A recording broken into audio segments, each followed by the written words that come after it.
That tape, and it features a good bit of people, man. And I was amazed at the fact they had that much people on a tape because I'll just list a few. They had Gangsta Black, Low Fly, or known as Player Fly now. You had Low Glock and SOG. Of course, was Koopster? Yeah, Koopster joined the group later on too. And I'm going to speak about Koopster in a minute because I kind of don't believe this story. And I'm going to tell you why. But I'll get to that in a little while. I was amazed at the fact that, they came out with this tape. Lyrical Dope, I think Lyrical Dope was on there too, or I could be wrong. Fast forward, he was talking about his DJ mixes and how he was getting his name name out in the city, and people didn't have faith in him, his parents specifically. And I feel they can make a bio, like a movie based off of him, man. Real talk. So fast forward to Mystic Styles, they came out with that album. It's so well because Mystic Styles can still hold up today. You know what I'm saying? Because I've been playing that album myself recently, and I can tell you that that album still holds up with so many hits that was on that album, man.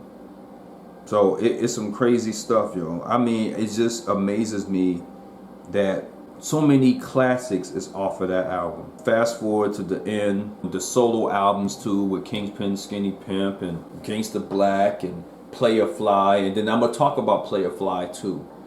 Player Fly, if y'all remember, he came out with the Just Getting It On, which came out locally in Memphis. And he was dissing the whole 3-6 Mafia, but he was calling them Triple Bitch Mafia.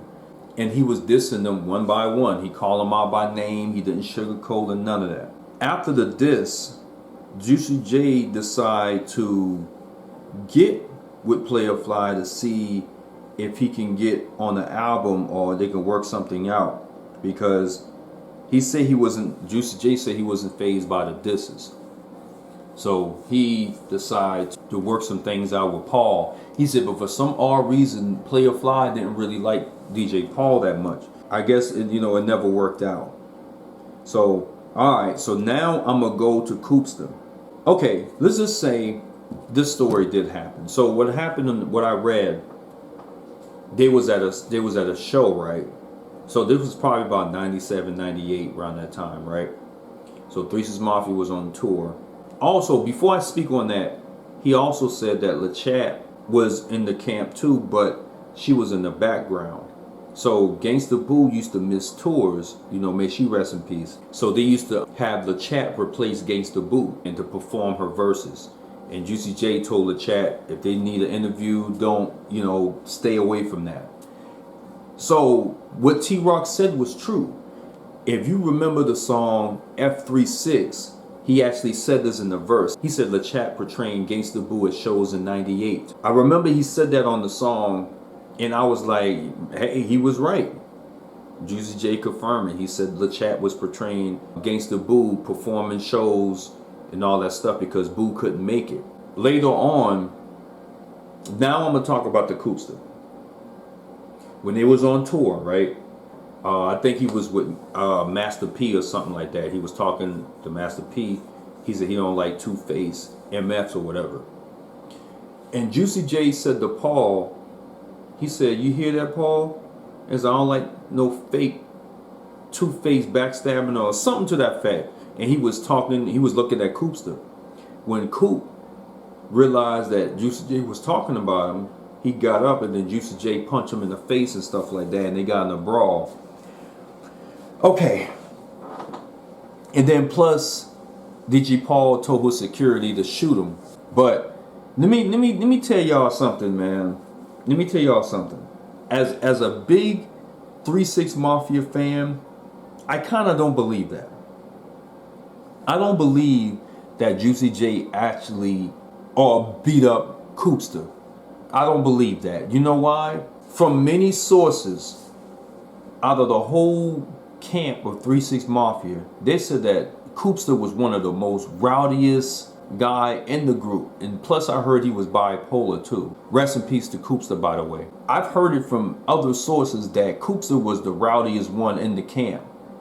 So and even Project Pat said it. Project Pat said out of all the guys in 3 6 Mafia, because he said he never really hung out with none of the members, but he's always heard about Koopster always getting into stuff, getting rowdy and all that stuff, and ready to fight, throw some chairs, throw some bowls, you name it. He was the main guy always getting in fights. So for the fact that Juicy J said that he punched Koopster and beat him up, or whatever the case may be, I don't believe that. Someone else, you know what I'm saying? Someone else will have to confirm to me that Juicy J did beat up Koopster. But as for now, I don't believe that. You know what I'm saying? So that's what I really wanted to explain about the situation. He also had an issue with Gangsta Boo too.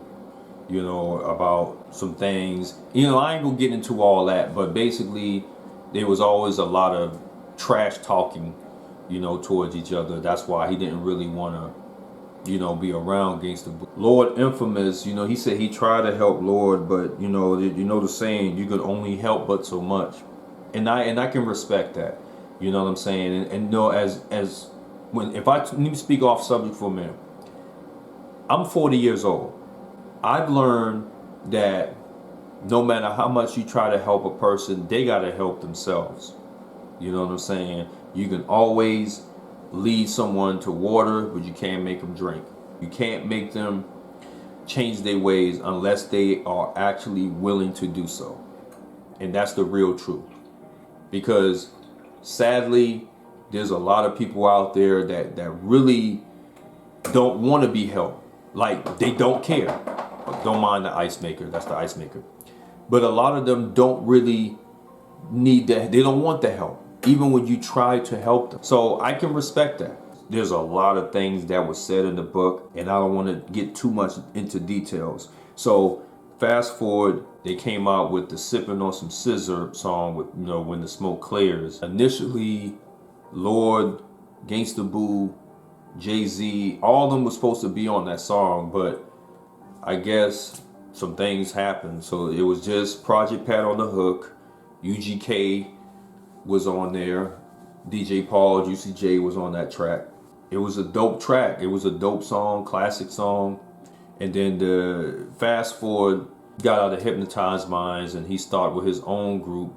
And you know, it's something that I kind of noticed that he didn't mention.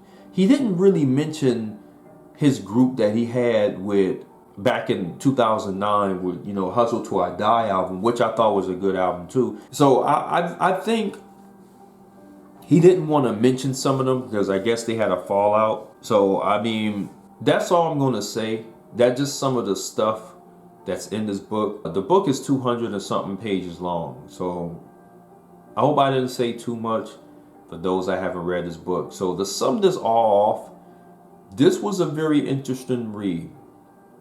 It really was. I thought Juicy J and Soren Baker, of course, they put words in that really was important for those to look at. Also, I think he made this book to kind of inspire people, you know, follow their dreams, believe in what they want to do in life, you know, to make a success out of themselves. I just think some of the stuff that was in there was either a little exaggerated or it was like a half-truth.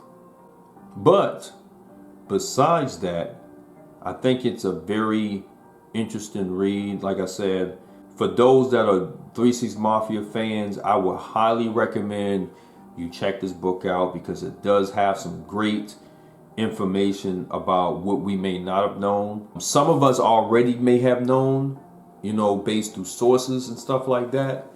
For those that's, you know, always want to know what could have been, should have been in here too. You know what I'm saying? And I'll say one more thing about this book. When he mentioned that Lord Infamous, you know, about Lord passing away, he was really devastated about it. With Coop pass away, he said he didn't feel a damn thing. When Gangsta Boo passed, he said he did really feel bad for, despite the back and forth they had. Now he keeps in touch with LeChat. He keeps in touch with Paul. I don't know if he keeps in touch with Crunchy or not, but guess we'll find that out eventually, sooner in the future. But at the end of he does give praises to God for helping him through the times that he went through. In case you don't know, he's married with children, so he's trying to live I wouldn't say necessarily square life. And by the way, that's not a bad thing. I'm living the square life. So he's just trying to stay away from all the nonsense that he went through in his younger years. And like I said, I can truly understand that, because I'm not dealing with the crap that I dealt with 20 years ago. I'm not doing it. I've been through too much, and plus I'm married with children too, so I don't have time or the inclination to deal with people's messes. Give this book a read, or you can probably go in the Audible, y'all know the Audible website. You can just listen to it, see what you think about it. All right. So that's it. Much love to the real folks, and I'll be on here back with some more reviews or perhaps issues. So until next time, I'm out.